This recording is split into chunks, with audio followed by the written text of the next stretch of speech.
Names Arnizzare. Hello, let's have some show and tell, shall we? I am the descendant of not one Peter William Rainier, but 13 Peter William Rainiers, the second of which was Admiral of the Blue in the Napoleonic Wars in the Royal Navy, British Royal Navy, in case there was any questioning about that. And we are fortunate in my family that we have some heirlooms from that time. Now, quick aside, Mount Rainier is actually named after him. He was good friends with Captain George Vancouver, who bequeathed a mountain to him.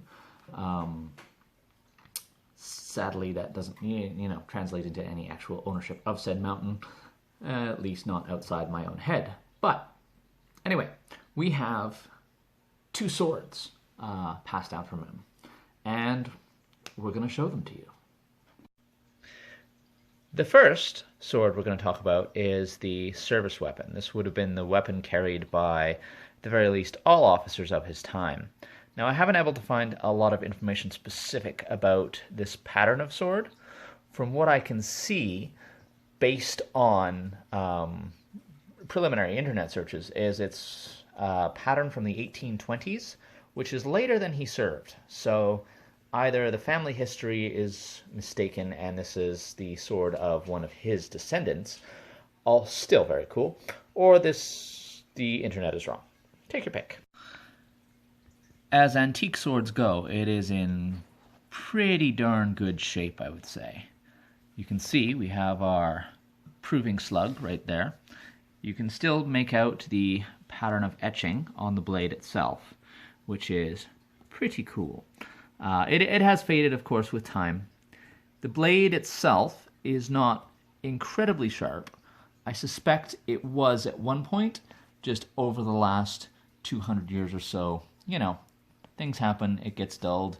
It has been passed down through 2 centuries of Rainiers. I don't know what's happened to it in the intervening time. However, like I said, still in quite good shape. The shagreen, the shark skin wrap, is still perfectly intact. There's tarnishing, of course, but it's fairly minimal compared to what it could be. A neat little feature of swords of this type is this bit here. It folds down for use and then folds up to be put out of the way. This is useful for when you're hanging it, placing it on the ground. Theoretically, it's also for when you wear it, reduces wear and tear on the uniform. I can't really speak to that, having not really worn this sword a whole lot. It normally hangs up on my wall. Another great feature is the scabbard, which is completely intact, which is something of a rarity when it comes to antiques. We have a lot of antiques available to us without scabbards. They are made of organic material, so they tend to rot away eventually. We have the lovely crest there, which I'm sure would be very interesting if I knew more about the specific history. I have some reading to do. I gotta say, the sword feels fantastic in the hand. Super light, super lively, super quick. A beautiful piece of work. I remember when I was much younger, thinking it was too light to be a real sword. How little I knew. It is a truly wonderful piece of work, and I feel very lucky to have possession of such an heirloom, and such one that has such important family significance. So, that's the sword he would have carried with him, not necessarily on a day-to-day basis, but definitely for ceremonies, and possibly even into battle. He fought a number of ship battles. I don't know for sure that any of them came to close quarters fighting, but it's always a possibility.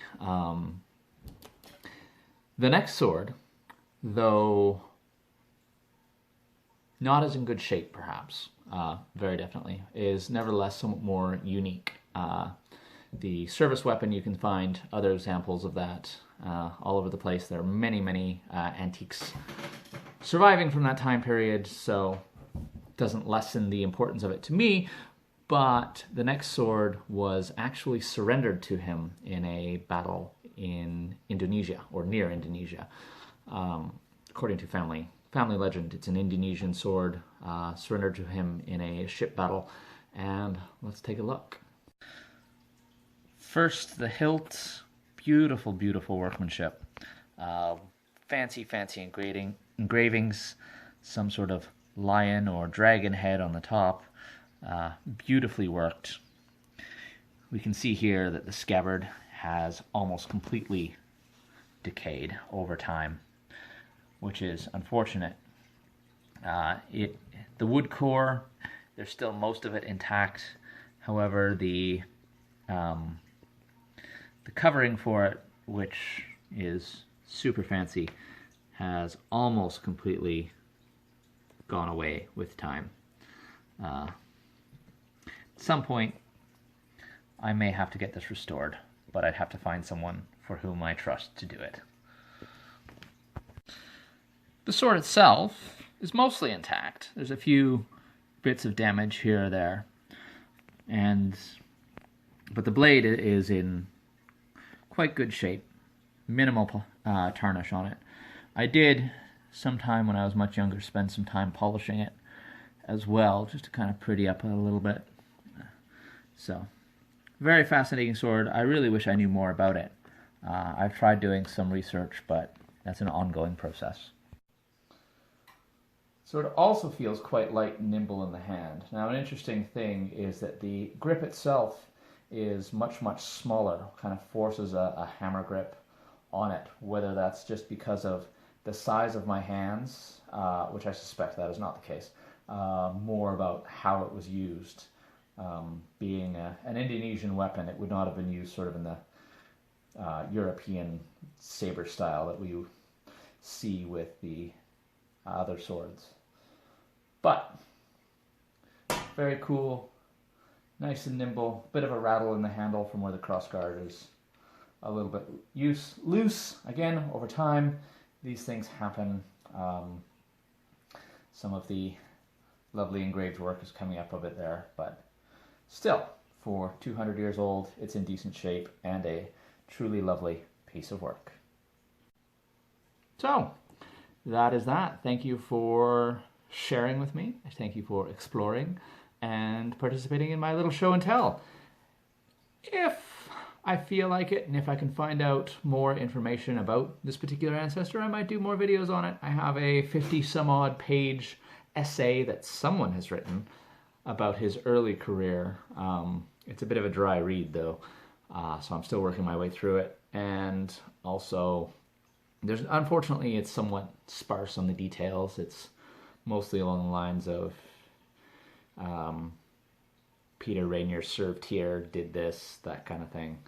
Yeah, if I can find some cool, neat stuff in there, I'll pull it out and share it all again. So once again, thank you.